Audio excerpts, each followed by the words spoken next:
about how I came to, do you need that down here? Is that camera right up there? It'll work up there. Do you mean about my first relationships with John? Well, I mean, I think first, since we're probably going to start each one of these tapes, you realize this is the first one where we are beginning with you. Mm-hmm. And I think we'll begin each one with a, few lines, biographical background about where you went to school, and so forth and so on. Identify yourself. And then from that, our first question probably to each one of these people is going to be, how did you meet Dewey, and where, and what was your relationship with him? Mm-hmm. All right. Well, I became a student of philosophy partly by accident, in that I went to the registrar's office along with all the other freshmen at the University of Toronto when I first entered the university, and lined up to see the registrar, which was the first ritual required of anybody who went to Victoria College, which is my college there. And the registrar looked up from his card, which obviously was the card bearing my name, and said, young man, what do you want to be? And I had decided at the age of 8 I was going to be a writer, because I'd been reading Robert Louis Stevenson and all sorts of people, and I thought it would be a grand life to travel and experience life and then write about it. It seemed to me perfectly satisfactory to alternate between living and writing. And I wasn't quite sure what a writer was, except that I knew that you did books, and it had to do with the creative imagination. And all during high school I had been interested in writing, and had written a few not very good short stories, and had written for the school magazine and the school paper, and so on. And I didn't have a big controlled image of myself as the writer of the future, but I knew that that's what I wanted to be. So when the registrar asked this question, which was the question he asked everyone, I guess, who came before him, what do you want to be? I said, a writer. And he said, well, in that case, you should take the honors work in philosophy and English. And I said, yes, sir. And that was it. I became a philosophy student. And during the time of my undergraduate years, our work in philosophy covered most of the major figures in Western philosophy, from the pre-Socratics through to a final term in contemporary philosophy. At the University of Toronto, they're rather conservative in the curriculum, and they adopt the British posture of never dealing with anything contemporary, since that would confuse you. And their approach to philosophy at that time, and I should think it still exists in the same way, was that you studied it as a series of systems of thought, which you asked the students to learn. And that as you went through the various systems, you read some of the major works in literature and philosophy. And then in the last term, we studied all the modern philosophers, one after the other, quick as wink. And Dewey was there. I think we spent 2 or 3 class sessions on Dewey. Mm-hmm. And to me, as a youngster, Dewey was simply a remote figure who belonged to the systems of thought, along with the 17th and 18th century people. The notion that he was alive and writing and had something to do with my world was alien to me, since I had been taught to think of philosophy as systems of thought rather than ideas which dealt with issues bothering people and who were philosophers and who wrote about them.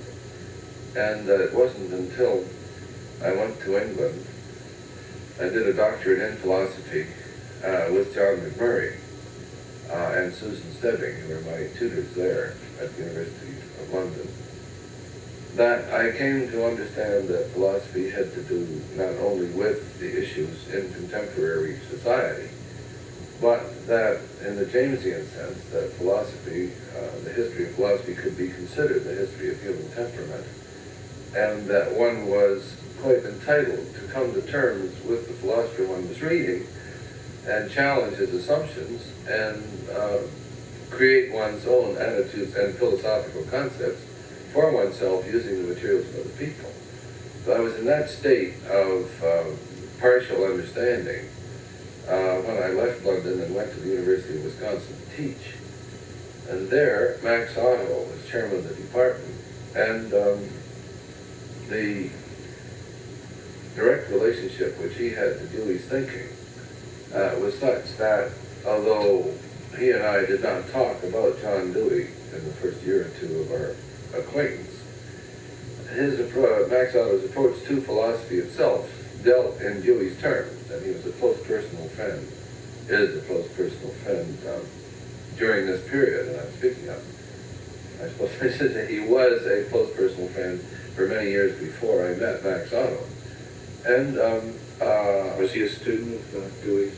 not a student, but because since he had been taking his education at the University of Wisconsin, but he had written to Dewey and carried on a correspondence, and they had become personal friends.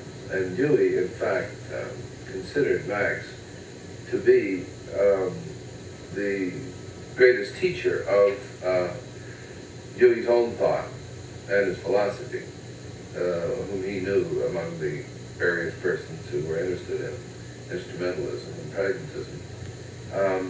Dewey considered Otto to be the best, in a sense, popular exponent of his ideas, the person who understood him best and could teach him about best. And in fact, Max delivered the eulogy at John's funeral and spoke gently and warmly and perceptively about John's life work and what were the main concepts which made his philosophy whole.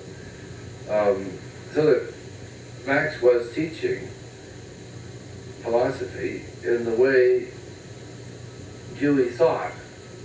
And since he wasn't teaching instrumentalism as a doctor, Max taught courses in American thinkers, American philosophy, in which Dewey was a central person, of course, along with Emerson and others. There were 5 or 6 people in the department whose own thinking was temperamentally rather close to Dewey's, although they were not appointed to the faculty because they were doing it. There were persons who, like myself, had been relatively uninformed at the time they entered the field of teaching, but who, as was the case with Carl Beckhold, became very much interested in Dewey. And Fred Burkhardt, who has since gone on to be president of Bennington and later to be head of the American Council of Learned Society, was another of the young people in the department. And we began to rethink the teaching of introductory philosophy in terms of the issues in human thought which were relevant to the experience of students, which was both Dewey's and Otto's approach. And I came upon Dewey thus indirectly. And when I began teaching in the introductory courses, I began reading more Dewey. As I became interested in education, I came across Dewey and found that his writing corresponded with my own predilections as teacher, the kind of things which I was discovering for myself as a teacher. When I came to him later to read him, I discovered that he had already thought of the things that I was just coming to perceive. The relation, for example, of philosophy to society, and thus directly into the educational system. I had not seen a theory before until I read his School and Society and the Reconstruction of Philosophy. So that I was temperamentally ready to move past my formal education in philosophy and what, in a sense, were the inhibiting effects of studying philosophy systematically and passively.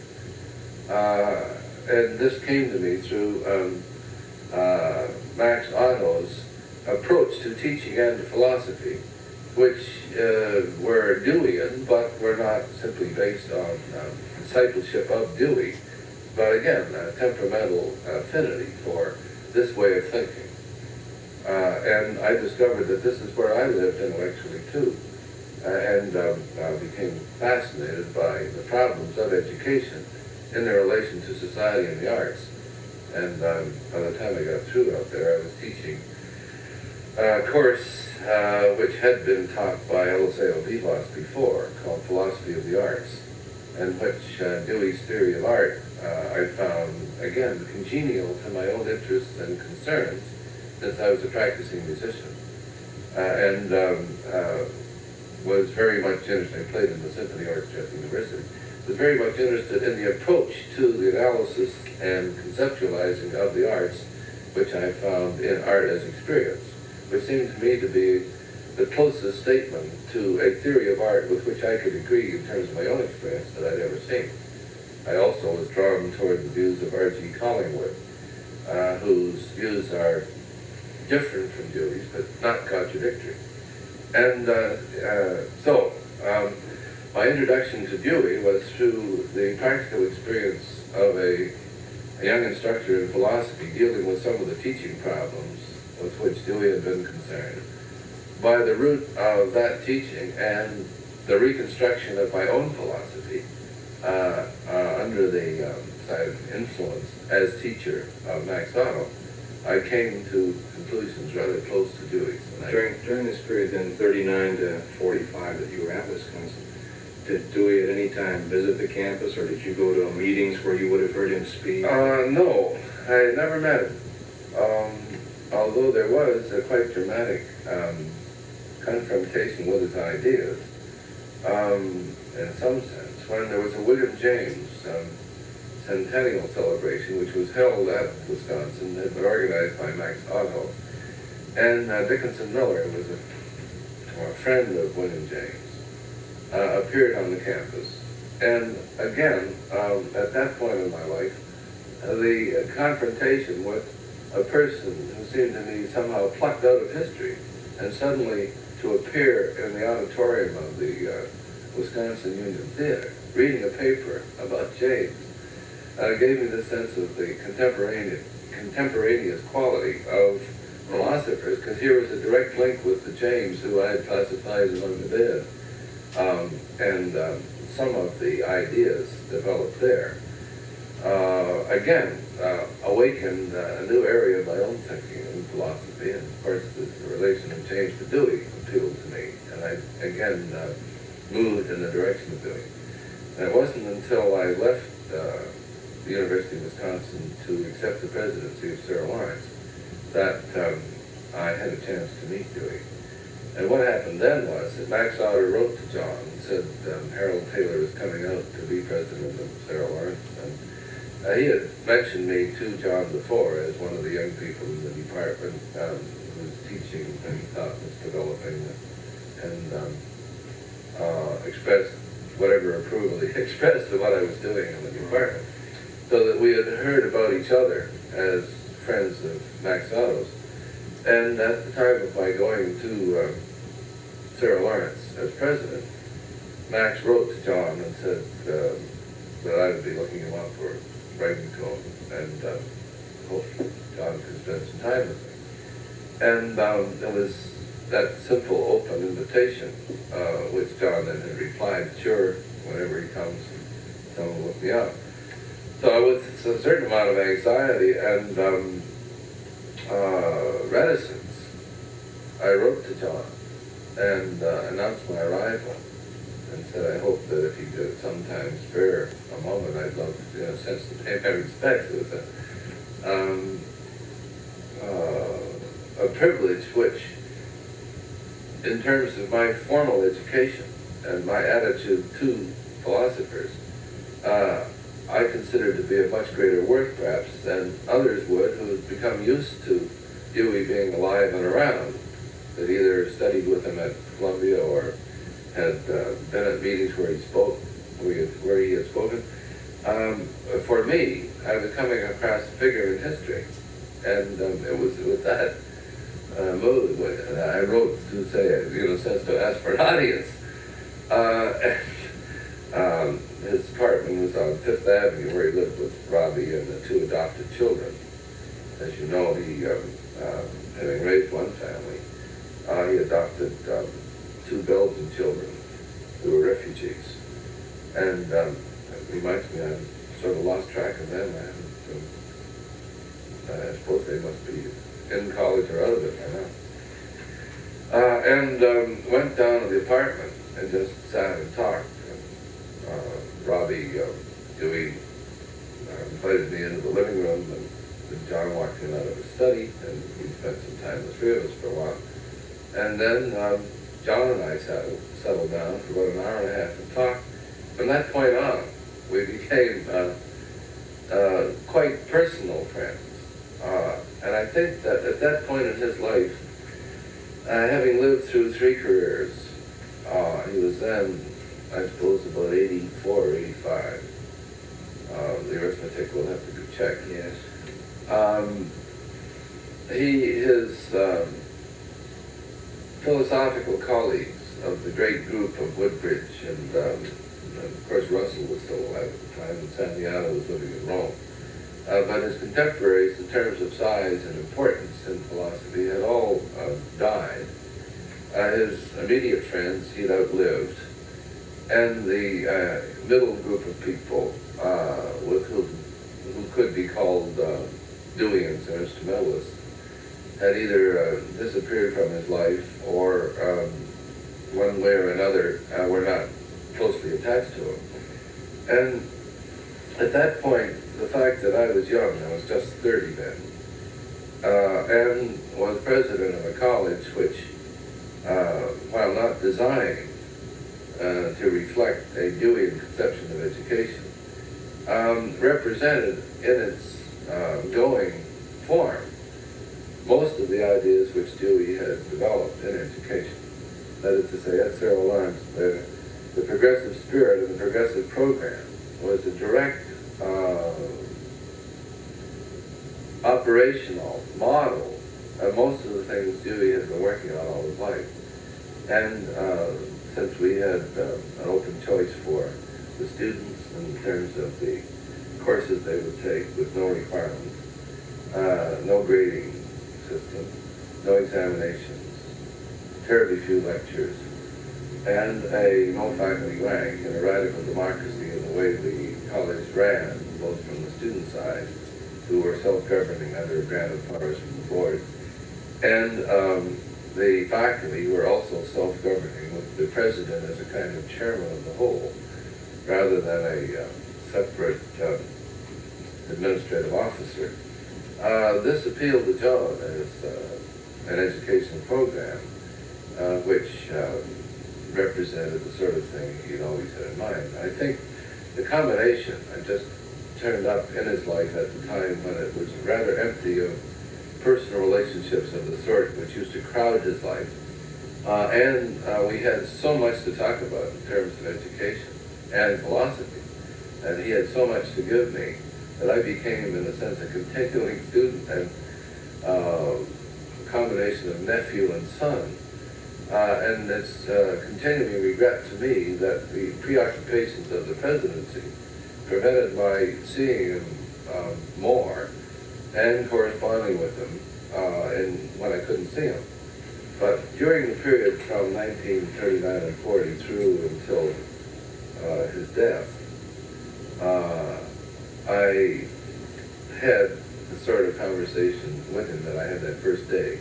Informal, direct, unscheduled, no agenda conversations dealing with education, philosophy, contemporary politics, and so on. And certain of his reminiscences have gone straight out of my head. But again, I blame myself for not going straight home and writing out what we've been talking about, just recalling the kind of things that he said. In the dialogues, Lamont's and that you participated in, one of the points that everybody keeps bringing up is that he didn't like to reminisce, that he preferred to talk about things of the mind or the things of the future, the current political things, as you've said. But he did talk to you a little bit about it. You don't remember these things specifically, and as you say, you didn't make any notes about it. Well, I can remember, not the specifics, but the general sort of reminiscence. And it may have been that our special relationship made this sort of comment possible, in that I don't think he had anybody to say this kind of thing to, whom he trusted well enough, in a sense. Perhaps the friends with whom he would have talked this way had either died or were not close to him anymore. But I can recall the sharp, critical attitude he took to Russell, who was a person who, in a sense, deliberately refused to understand what Dewey was saying, and with his sort of smart aleck style and his brilliant critical posture, rather actually, you can't have a brilliant critical posture, his style of writing critically about other philosophers was at its sharpest when he was dealing with Dewey. And Dewey felt that of all the people who, in a sense, maliciously misinterpreted what he really meant, Russell was the worst offender. And I can recall stretches of discussion between us about Russell's basic philosophy and what Russell had contributed. And centering around the point that of all those who were interpreters of contemporary philosophy, Russell was the person most likely to do you in, whether it was Dewey or someone else. He was sort of trapped by his own style and the particular attitude which he took to other philosophers. And if he did not appreciate the views of another philosopher, rather if he didn't enjoy an agreement with them, Russell would, in a sense, attack them in the way he described the views. And this annoyed Dewey. He was terribly sharp about Russell. Did he give any hints that this might have gone back to their time together in China? No, he said nothing much about that in our conversations. It was mainly, he would refer to actual reviews in which he had discussed Dewey's ideas and written statements and also the kind of flip things that Russell had said about him. And he felt that, as a matter of fact, he felt that at this stage in his life, there never had been a time in his entire career of philosophy at which there were more misinterpretations of what he was saying. He was quite discouraged in those years, in the 40s, about the fact that here he was, alive with his own work, able to read the interpretations which usually come after the obituaries, and powerless to correct misinterpretations of what he'd been saying, both in his theories of education and the practice of education according to his theories. That people were practicing a kind of education which he violently disapproved in his name. And he couldn't keep going around saying, no, that isn't what I mean. No, that isn't what I mean. And I think that one of the reasons he delighted in my awareness of what was happening in Bennington and Sarah Lawrence was that he thought, well, at last, thank God, there's somebody who understands what I really do mean and is putting these views into practice. We also talked some about Santayana, whose work he had a kind of amused tolerance of, and whose relationship to Dewey was better intellectually than that between Dewey and Russell. They were colleagues at Columbia, weren't they? No, Santayana was at Harvard with James, and Dewey's colleagues at Columbia were a completely different set. He enjoyed his years at Columbia very much, and spoke warmly of the years in which his work in the philosophy department was the central thing in his life. He, at various points, and again, I'm guilty of not having written down the notes, sort of went through all the persons who were sympathetic to his views, and was very keen in his analysis of how close they got to the views which Dewey actually supported. I can recall his comments about Erwin Edmund, whom he felt was a popular interpreter of some ideas close to him, but a little frivolous as a philosopher and not sufficiently serious to command his own respect, in the sense that here is a man who really understands. And he spoke of Arthur Murphy as one who was quite promising but had faded out. There was something in him, Dewey said, which refused to let him go the whole way. And until you can go the whole way, said John, you cannot be a philosopher. There's something inhibiting in Arthur always that holds him back. And he went through the professional colleagues whom he had known while an academic philosopher at Columbia in this way. And as I say, it was an informal back and forth. A good many of the people I didn't know well, since I was just a youngster coming into the field of professional philosophy. I didn't stay in it as a professional long enough to come to know all the people, even in what would then be the younger set for Dewey, because his life is so beautifully long that he knew a string of philosophers going back to 1904 and 1900, when he was already recognized as a serious thinker, and therefore traveled in the company of other serious thinkers who were internationally distinguished. And again, I blame myself for not having just carved out sections of time, since Dewey was so interested in talking about these parts of his life, that I did not just chop out the time and make myself available for this sort of conversation, and then done something with it. I think philosophers at that period, at the end of their lives, need concerned, interested, and sympathetic persons to talk to who can then draw out of them the warmth of idea, which comes in reminiscent periods. I found that, for example, in reading Russell's autobiographical essays.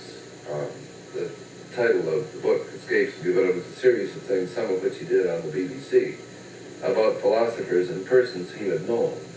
There's a warmth surrounding the ideas which comes from the reminiscent mood. And Dewey was just in that mood with me.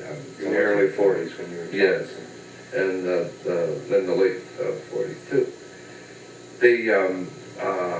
Also, in terms of the ideas he liked to discuss, I spoke of the fact that I found in his philosophy such a heavy emphasis on the social testing of an idea that quite often he was being misinterpreted as the person whose philosophy involved a continuing series of public tests, so there was no privacy of the introspective approach to philosophy, so that he was being considered as outside the contemporary movement, either of linguistic analysis or existentialism, or of any of the new modes of thinking which had sprung up after the 20s and 30s. And we talked about the relationship of these systems of ideas to his own philosophy. And I can recall at one point my saying that most of the criticism of his instrumentalism centered around the notion that if every test for truth is a public one, then nothing intuitive can occur which can be considered valid. So that his heavy emphasis on external tests for truth meant that his own philosophical interest and the interest of anyone who followed him would always be in social thought rather than in aesthetics or in those areas of intuition where Bergson explored. And my notion was that James complemented through his conceptions of the stream of consciousness and his individualism the more extroverted philosophizing which was typical of Dewey's thought. And we would talk about the relation of Dewey's thought to James, with Dewey talking about where James was missing and where his own predilections were, that is John's. And I recall a fair amount of anti-Freudian talk from John. Again, I wish I had the wit to explore in some detail and at some length Dewey's criticisms of Freud, since this makes a kind of intellectual tension between two points of view, which on the surface at least, and in terms of what Dewey did say, represent some degree of opposite, and the tension being one between a thinker in the field of psychology and philosophy, Freud, who developed systematically a substructure of thought according to which certain ideas could be put into effect operationally in the cure of certain diseases. Now, one can consider Freud as the forerunner of the entire movement of psychoanalysis, or one can consider him as a philosopher who practiced psychiatry according to fresh insights gained from a philosophical system which had new terminology and new concepts. And it was at that second level of significance that Dewey was interested. And his criticism of Freud was that it was a spurious system of philosophy masquerading as science. That's too strong for the way he put it, but this was temperamentally, he felt there were a lot of unexamined assumptions which people were taking for granted in Freud's thinking as being true, and not realizing that it was in a sense, a metaphysical system, and that the id and the superego and the terminology of the Freudian psychology and psychiatry and the conceptions of psychoanalysis itself were in fact a philosophical system which had to take its lumps with just as any other system would. And he resented the kind of awe-stricken way in which people considered Freud's insights. And he was, in a sense, anti-psychoanalytic, although he understood completely, and he has been accused, John has been accused of simply not understanding Freud and psychoanalysis. He resisted, almost the way Methodists might resist the intrusion of introspective thought as an undermining of their own theology.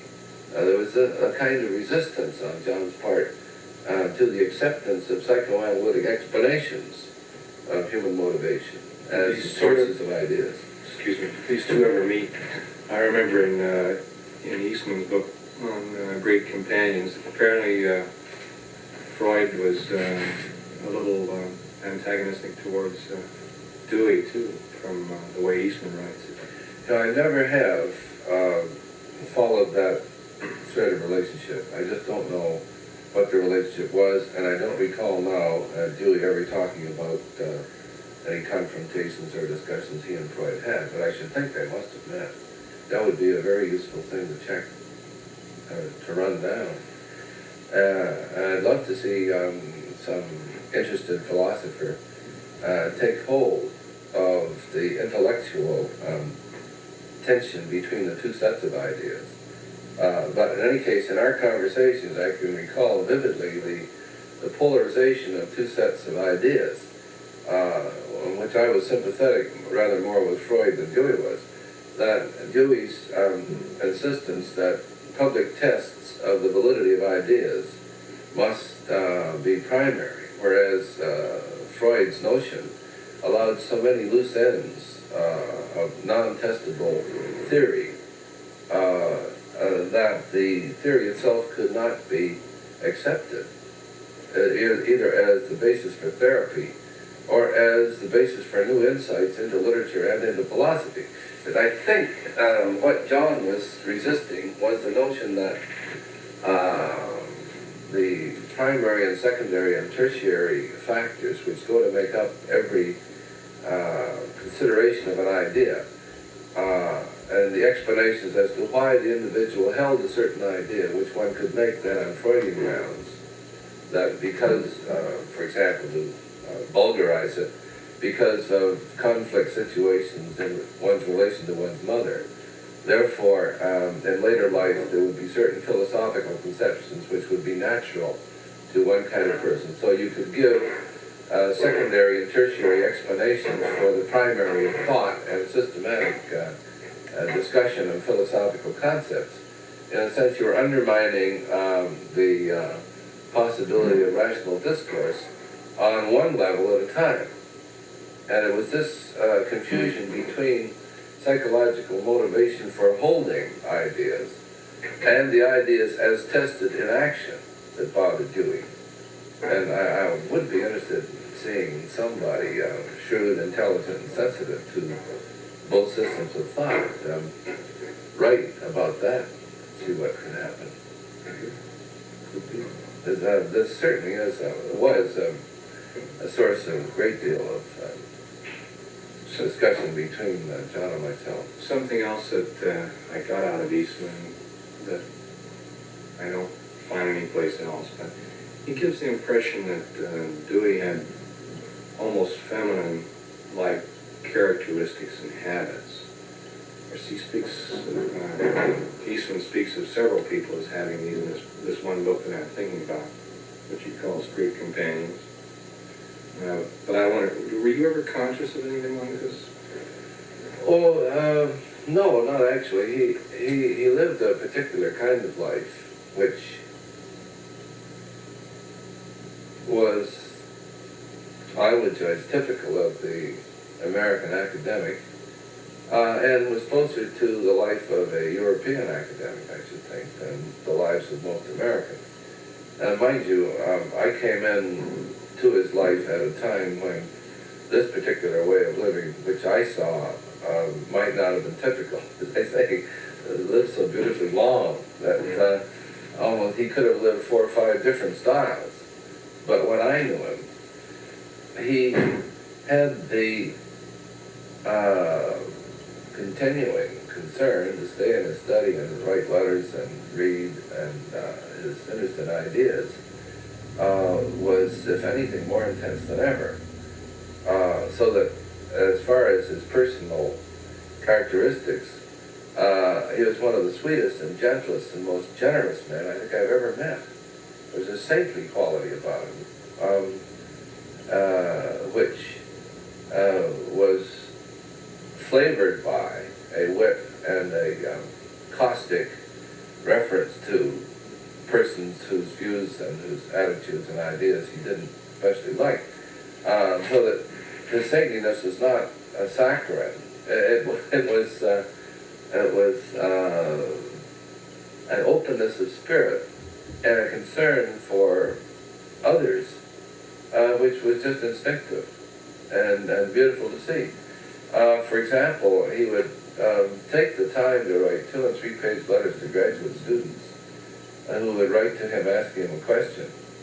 And I keep running across people as I go around the country who have had letters from him, which sort of astonished them, written with its own peculiar kind of typing, and sometimes written by hand, simply because they had written to him to say, here is the question that I wish to raise with him. And several times during the times of our talks together, we would be interrupted by a young student coming in, and Dewey just said, well, come on in, when you're in New York, come and see me, we'll talk about it. And when they did come, he would see them and would talk to them. It's that kind of thing. I don't know if that's what Eastman means. If that is a feminine characteristic, I wish more men had it. It was a kind of affectionate attitude to the young. He was awfully fond of children, and his philosophy reflects that fondness in his fierce indignation about not paying attention to the sensitive areas of a child's life. In a sense, one can think of his philosophy of education as the continuing emotional and intellectual protection and development of the child. And this kind of philosophy could be written by no other person than one who was intuitive in relation to children. He just loved them. It should be helpful to us then to try to get in touch with his adopted children, and I wonder if are any of his own children living? Yes. I believe his oldest son is alive. It'd be very useful to Certainly should be. ask them to talk to you. And those children, yes, I think someone should find out where they are. I get the feeling also from the dialogues that perhaps his second wife after he married her, there was a certain release that he became a more, this would have been during the period that you knew him, he was a more outgoing person at this time than he might have been earlier. Have you ever heard anything to this effect? Well, I didn't know his first wife at all. When I just knew that, in general, his friends didn't think she was awfully good for him. And it may just be that Robbie's tender, loving care and really looking after him in a way with the kind of respect to which he was entitled, which I gather he didn't get. I had the notion that possibly the reason he wrote so much was that he just wanted to get out of the way and get into his study by himself. Although one needn't have that explanation to account for the literary output. I do know, though, speaking simply positively, that he was very happy in his marriage, and that Robbie had a way of keeping him buoyed up and feeling supported. And this must have made an awful big difference to him. He didn't have to worry about money anymore, and he didn't have to worry about the practical details of his life, so that he could just be himself. And that may be one of the reasons for a difference in attitude to those whom he met. During the time that he had come to Sarah Lawrence and talk to your faculty or anything at this point? No, he didn't. He wasn't. He husbanded his energies, and at this point would never come out to speak. The only time when we appeared publicly was at his 90th birthday dinner, which he had been kind enough to ask me to be chairman. And now that that subject is up, I might tell you a few things about that. Now that must have been, good Lord, this is a date that should be in my head since it was his 90th birthday dinner. Must have been 1949, 50. Well, you should know. I don't know what the date is, but we can kind of that. Surely. The dinner was arranged by Harry Laidler, whose relationship to him you know was long-lasting and had to do with Dewey's concern with the labor movement, and Dewey's concern also that he stayed directly in touch with the going forces of his society, and that he be one of the intellectuals who worked with the trade union movement. And the League for Industrial Democracy was the general voluntary organization which Dewey helped and was honorary chairman of, and so on. So that Harry Laidler put together the dinner and all the tedious details as well as the imagination shown to make it a kind of appropriate celebration. And invited persons like Felix Frankfurter and others in the intellectual community and in various phases of John's life to come. And naturally, since Dwight D. Eisenhower was president of Columbia, he was invited to come. But actually, as it turned out, Mr. Eisenhower didn't consider the occasion worthy of his presence and spent, we happen to know, that evening at home, since it was not something he considered important enough to attend. On the other hand, Prime Minister Nehru, who was in the country at that time, who was being entertained at a dinner in his honor by the Foreign Policy Association or one of the organizations at a hotel in mid-Manhattan, was so desperately sorry that his own dinner conflicted with the one for Dewey, that he sent the word, not through J.J. Singh, that he would come over to the dinner if he finished his in time without insulting his guests and so on. And the evening itself had certain elements of suspense, drama, and humor, in that John had been asleep that day, and Robbie taking full care of him the day of the dinner. Robbie taking full care of him, didn't want to wake him up because he had a cold, and to wake him up and root him out and bring him to the dinner, she considered not to be very good for his health. So we waited and waited for John to come. And as chairman, I had the responsibility of deciding what to do about his absence. Whether we should postpone the program till he did come, because Harry later would call up home to see, well, is he awake yet? And so on. There was the empty seat beside me, and people at the dinner wondering whatever happened to John. And finally, we couldn't stand it any longer, since we knew he was going to come. But if we had stopped the program until he did come, we might then postpone it till so late that people would have to leave.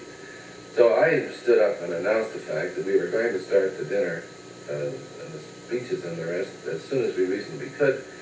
But since it would be rather like a marriage ceremony without the bride, perhaps we could do something which is so often done before marriage, is discuss the bridegroom informally before the formal ritual begins. And I called on people in the audience who were not on the program. As a matter of fact, it was a grand way of including some other people who had things to say who they wouldn't ordinarily get a chance to say. And I said, I suggest that those of us in the at the dinner party here in John Donner, who are not on the actual program, make some personal comments about Dewey in any dimension they wish. And I then told an anecdote, I can't recall what it was, just to start it going, and then called upon Sidney Hook and others in the audience to join in the celebration. And we did that until John turned up. And of course, he looked so dear, and he came in. I remember he got held up by a parade too. And I believe so, but it was, thing. yes, it was a great pity. Is this all on tape? It must have been, I hope so. Harry later would have it if he found it. So then on and on we went. Felix Frankfurter was late, and when he did come, he came along behind, and there was a big American flag hanging behind us at the dinner. Somehow Felix Frankfurter didn't come along the front part. He came along behind the flag, and at a given moment, the flag opened, and there was Felix Frankfurter. I announced it. Behind this American flag stands Felix Frankfurter, and here he is. Well, then John finally came, and of course we all made a big fuss, and he made a lovely speech, the best speech anybody made all evening. And then, as the dinner drew to a close, we had celebrated his birthday, we'd said all these things about him, he had responded, and Nehru wasn't there yet. So just as I had the horrors of John not coming at the start, then I had the horrors at the end. Well, what are we going to do? Are we all going to wait here in case Nehru comes, or should we all go home? So I stood up, and after talking to John about it, I said, would you mind waiting a little while to see if he can come? And John said no, and Robbie said it was all right. His health would stand that, since he'd had to sleep that afternoon. So I announced to the audience, I said, we've got, just as we had some problems with the beginning of this dinner, we've got some at the end, because Mr. Nehru is coming over if he possibly can. But I can't tell you at this moment if he is or is not coming, because it's a question of how long his dinner goes. But I suggest that you all sit down and discuss the speeches or John Dewey or anything else, and just be quiet and trust that Mr. Nehru will come. Then if he doesn't come, we will have discussed John Dewey, which is always a worthy thing to have done. And we waited, and in came Nehru with his rose in his tunic and with his white hat on. And he made a delightful statement about Dewey's influence on Gandhi, and the fact that he, as a student and as a person in later life, had read Dewey and admired him, and he was so proud to have this chance to be associated with him publicly. And a delightful, gracious speech which had the ring of truth in it. This would be another good study, Dewey's influence on Gandhi. I wonder if someone's done that. Someone could dig that up. I don't know just what, how deep the relationship went or what did happen, but someone assuredly would know. One person who might be a source of clues would be Amya Chakravarti of the School of Religion at Boston University. Indian philosopher who was the close associate of Gandhi and the literary executive for Tagore, whose secretary he was in the early days of Tagore's travels and his and his work as a poet and philosopher.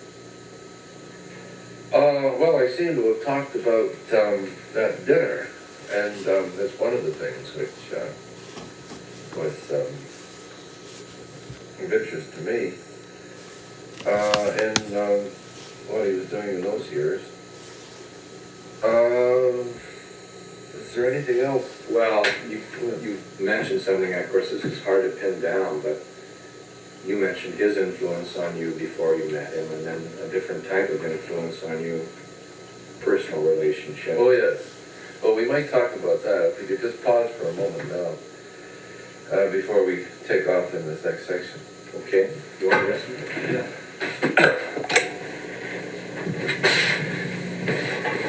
Well, if that's something that you'd like to talk about, then this is something I wanted to find out about anyway. Well, why don't we, did you want to pursue the relationship, the personal one as against or as taken account of with the philosophical one? Or would you rather I jump right into the Barnes? Let's take the Barnes thing. Well, that was a fascinating episode or series of episodes. John called me one day and asked me could I come down for a talk. Since he said, I think I may have a $20 million art collection for you. And for Sarah Lawrence. And I said, fine, I'll be down. I'd love to talk to you anyway, but for a $20 million art collection, come a little sooner. And he said that Albert Barnes, who is a friend of his, and he described Barnes to me as a rather eccentric former semi-professional baseball player who had made a lot of money in art and got interested in art, and it had an influence on him, as you know, by getting Dewey more interested in painting than he'd been before. He was a kind of eccentric person, and he took a liking to John, and John took a liking to him, and it was a kind of an amusing relationship of this bluff, outspoken, eccentric Barnes and America's great philosopher. And so this relationship between the two men continued, and through this period when I knew Dewey, Barnes was agitating around, and he'd been talking with various people at the University of Pennsylvania, for example. He had talked to Stassen when Stassen was president there about the University of Pennsylvania having a collection. He talked to Catherine McBride at Bryn Mawr. I suppose he talked to someone at Swarthmore. But he was in a peculiar relationship with them in that he would sort of tease them by suggesting maybe if the right circumstances were arranged, they could have the collection. But then he'd run off like a coquette and make some reason, Stassen being a fool or something, as a reason he wouldn't give it to Pennsylvania. So, and at this stage, John was actually discussing with him what he should do with the collection. And since he'd been discussing possibly giving it to one of the universities, John said, well, the only person in the country who would really know how to use this in educational terms is Harold Taylor and Sarah Lawrence. So that's what we were to talk about. And John and Robbie and Muriel Taylor and I were to go to the Barnes place outside Philadelphia for a weekend so that we could all talk it over, John and Albert and myself. And that was all arranged. But at the last minute, John couldn't go because he wasn't well enough. And when he wasn't feeling absolutely fit, it was just too dangerous for him to go running around the countryside. So Muriel Taylor and I went off for the weekend with Barnes to discuss this. And correspondence had gone back and forth between John and Albert Barnes about why this should be done and how important it would be and so on. And Barnes arranged to meet us at the museum, at the collection. We went in, and Barnes wasn't around, so we sat and waited. And finally he came in in his bluff and hearty way, took us around the gallery before going out to this place. And we spent 2 days together,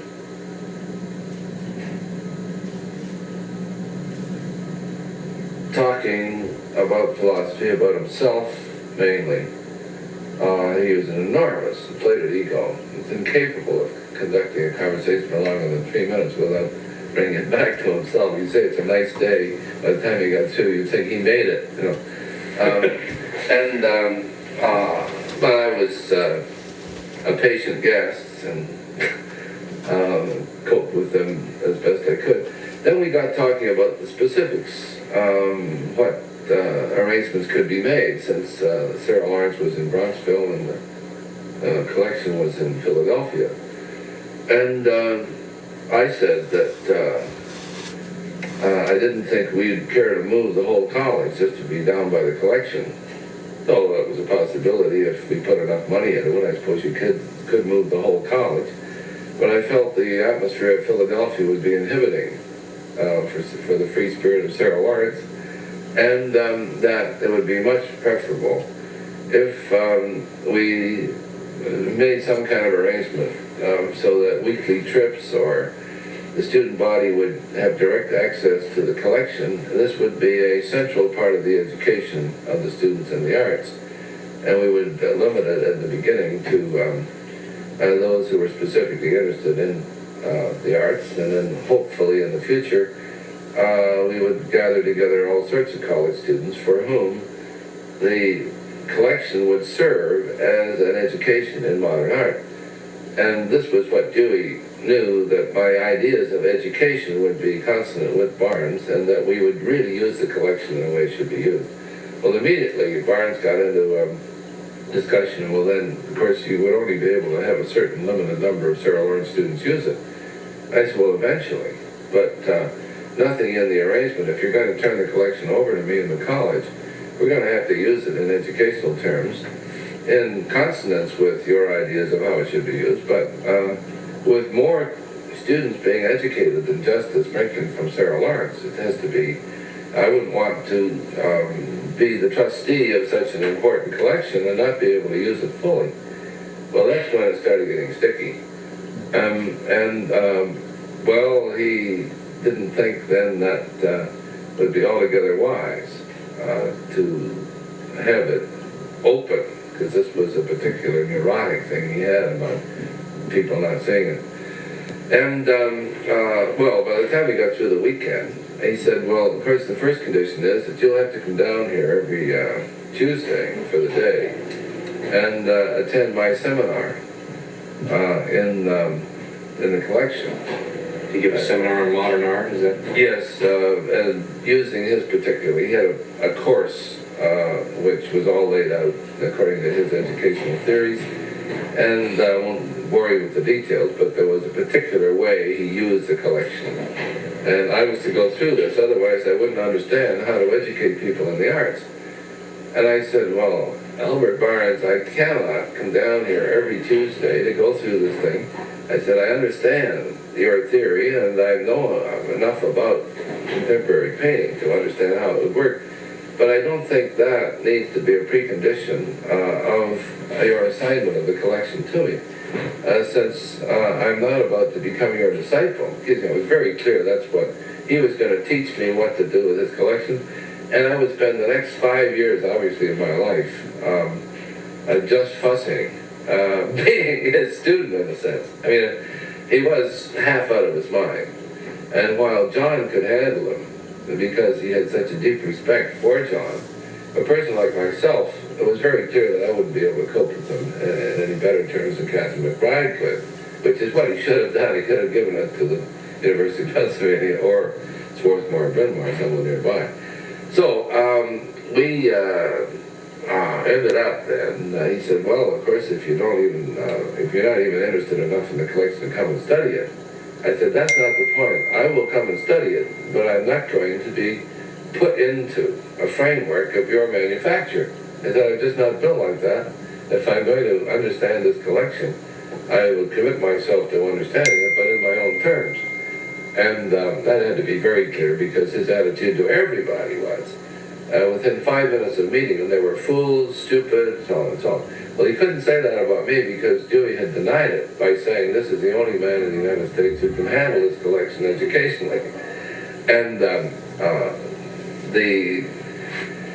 Problem then was for John to tell him, just never mind the conditions, give it to Sarah Lawrence and trust Taylor to handle it, which is what he did say. But Barnes at that point was not the slightest bit interested really in giving it to anybody. And although John did his best, there wasn't anything we could do. Dewey was apparently one of the few people who enjoyed a good personal relationship with this man. I mean, that's absolutely true. John was the only person who Barnes didn't denounce. He denounced absolutely everybody. Everyone was a son of a bitch, or everyone was stupid, or everyone untrustworthy. And he wrote quite abusive letters to people. He was really unbalanced. well, this couldn't have been because he understood what Dewey stood for. It must have been something in his personal makeup that he liked. I mean, about the man, rather than. I mean, he certainly wasn't an admirer of Dewey's philosophy or anything like that, was he? Oh, yes. Well, yes, he had first become interested in Dewey through attending a course which Dewey gave. Oh. And the admiration he held for Dewey's philosophy and for Dewey as a person was real. And I would say that Dewey was actually the only person in the world who could do anything with him. If I remember correctly from the dialogues, they said he slept through Dewey's classes. Well, whatever he did, he was influenced in his sleep then. He talked Dewey morning, noon, and night out there that weekend. And of course, his views of art are in close consonance with most of the major elements of Dewey's aesthetics. Now, whether you could say that that was something he worked on himself under the influence of Dewey, or whether it was the other way around, it is true that Dewey's awareness of values in painting came from a relationship, partly from a relationship with Barnes. Did Dewey himself ever do any painting? I don't believe so. But I haven't heard of that. We know that he tried his hand at poetry. And what about any other lighter forms of writing? Did he try I don't short know. stories? Or? Not during the time I knew him. Perhaps one of your other people would know about that. Well, this interest in Barnes, his interest in art was from an aesthetic point of view and not from any practical application. I mean, he didn't, as you say, he didn't try any painting that you know. No. Although some other persons might know about that. Yeah. The thing that we keep running into, of course, in all of this is the influence of the man on other people. And we started to talk about this a while ago, and I'd still like to pursue it. Do you think there is a difference between the influence that his writings have had on people and the personal relationships that he had? I mean, are they two different things?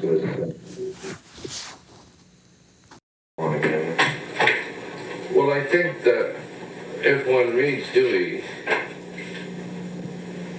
one has a conception of a person who, since his literary style is rather wooden and to some extent sententious, with only occasional flashes of brilliant writing, you'll find sentences embedded in whole paragraphs which just shine. But in general, this is an academic style without much go to it.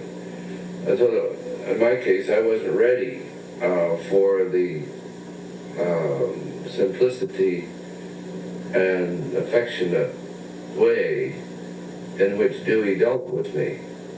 I would have assumed a more distant kind of person who was not as warm and direct in his personal relationships. Now, again, it may have been that earlier in his life, his relationships would have been different, or his relationships with other people during this phase in his life might have been different. But I have my own corner Yes. of direct insight and knowledge about John, which was just mine, and I never really saw him much with other people. But when he was speaking to you, if you would have taken those things down verbatim, would they have sounded somewhat like the sentences in a No. paragraph that he would have written? No, I don't think they would. He liked sly little references to persons and events, and he followed the news quite closely, so that he would be talking about politics and world affairs. As we talked about other things, there'd be these references would come in, and it was a very easy style of conversation and quite amusing when he'd start going, telling stories he loved. At least again, with me, he would like to illustrate his points with stories. For example, the sort of thing one might say, well, the problem of the Negro in the United States, or the problem of the relation of the United States to Africa, and the racial tensions. If the Methodists can get along with the Baptists, surely the United States can get along with Africa.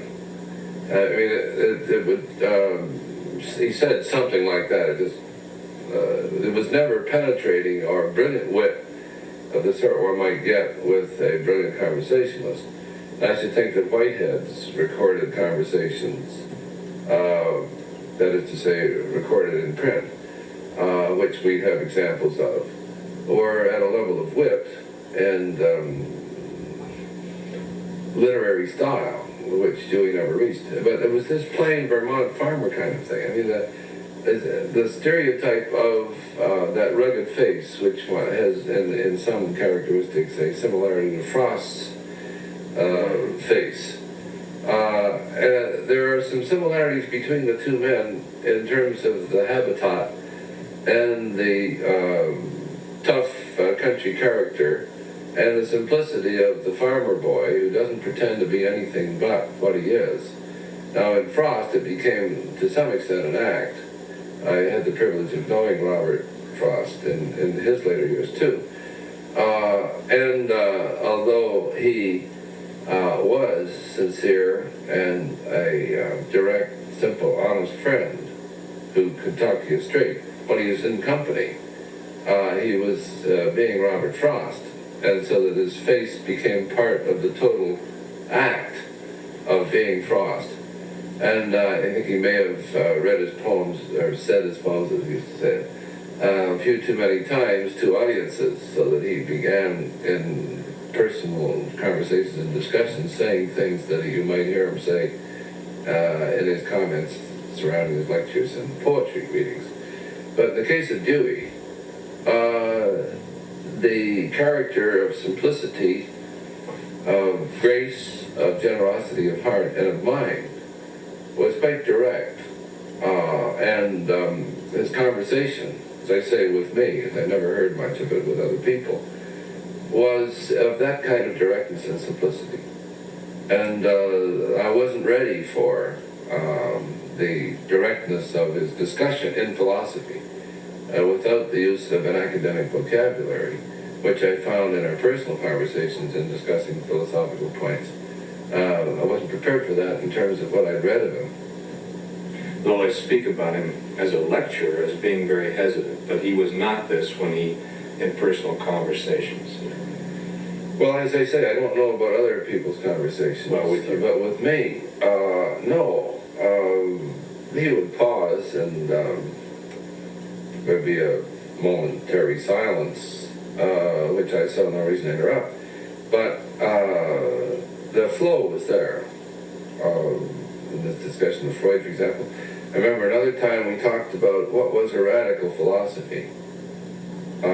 He had said that I consider myself to be more radical now than I was 20 years ago.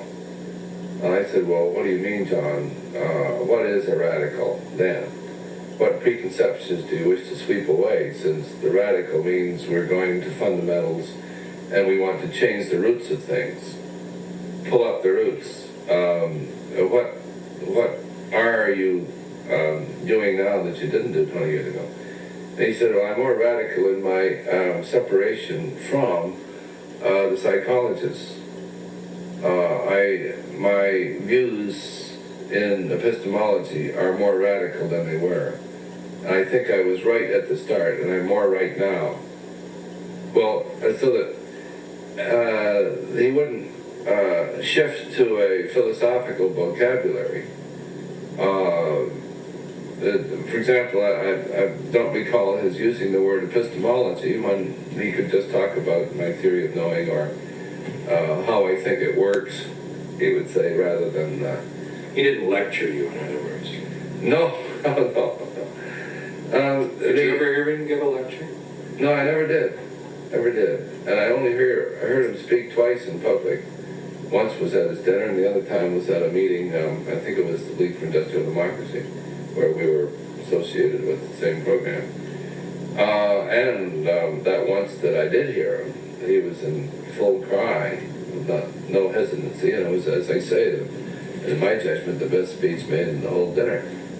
Simple, direct. He spoke of the meaning of democracy and referred to a basic notion of democracy as being the way in which a minority comes to be a majority, and the ceaseless flow of minority views infusing the social system and becoming the views of the majority was the way that the society repressed itself, and so on. Interesting, as if no one had ever said it before. That was grand. The other thing, in terms of our personal relation, he took a very kind and gracious interest in my career as a thinker and as an educator. And he was good enough at various times to make comparisons between the experimental work he did in the school in Chicago and the kind of things I was learning through the experiments we were trying to conduct up at Cerro Arts. And he would ask me questions about what we were doing in the nursery school and what the curriculum and teacher preparation was and what we were carrying on in experimental ways. And he never did, by suggestion or recommendation, say, this is what I think you should do up there. But he was always wanting to know what we were doing. Mm-hmm. And he acted as a kind of sympathetic supporter for whatever it was I wanted to do. He wanted to know, for example, was I happy as a president? Did I miss teaching philosophy?